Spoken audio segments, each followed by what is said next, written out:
Presents by Rajiv Rocks.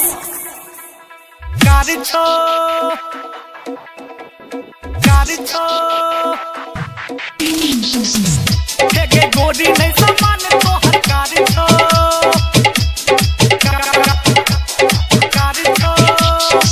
Presented by SK Music Recording Studio.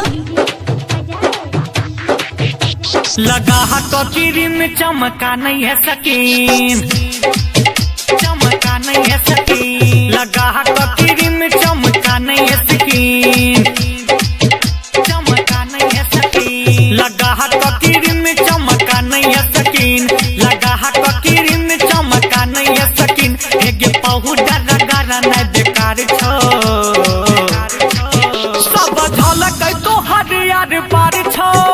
एक गोरी नहीं समान पूरा कार छो, सब झलक तो हर यार बाहर छो। एक गोरी नहीं समान तो हर कार छो, एक गोरी नहीं समान तो हर कार छो,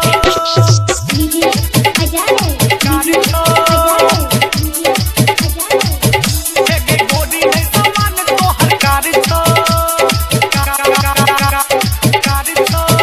एक गोरी नहीं समान तो हर कार छो, कार छो। कोना डल का घूमतो संग बहिया में बहिया, बोल न छोड़ी गई तो हर सैया, बोल न छोड़ी गई तो हर सैया। कोना डल का घूमतो संग में बहिया, बोल न छोड़ी गई तो हर सैया। जबरदस्त तो हर सीन है तो तोहरा सबिन, जबरदस्त प्रिया सीन है तो तोहरा सबिन। फेरा लागल सनी के है तो या पार छो, छोरी झलक तो हथियार पार छो। हे गोरी नहीं समान पूरा कार छो, छोरी झलक तो हथियार बाहर छो। हे गोरी नहीं समान पूरा कार छो, हे गोरी नहीं समान पूरा कार छो, हे गोरी नहीं समान पूरा कार छो, हे गोरी नहीं समान पूरा कार छो। राहुल सिंह का देखा का कहै छी सुखल हड्डी, एहन दुल्हा मिलतो नहीं दैयो का तोरा गड्डी, एहन दुल्हा मिलतो नहीं दैयो का तोरा गड्डी। हाँ राहुल सिंह का देखा का कहै छी सुखल हड्डी, एहन दुल्हा मिलतो नहीं दैयो का तोरा गड्डी। गुमान है तो चखना चूर रही जैबे मजबूर, गुमान है तो चखना चूर रही जैबे मजबूर। राजीव सलीमो के देखा का नहीं खार छो,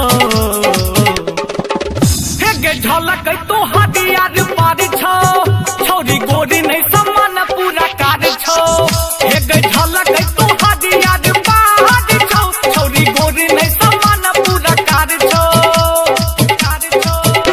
लगा हाथ की रिम चमका नहीं है सकीन, लगा हाथ की रिम चमका नहीं है सकीन।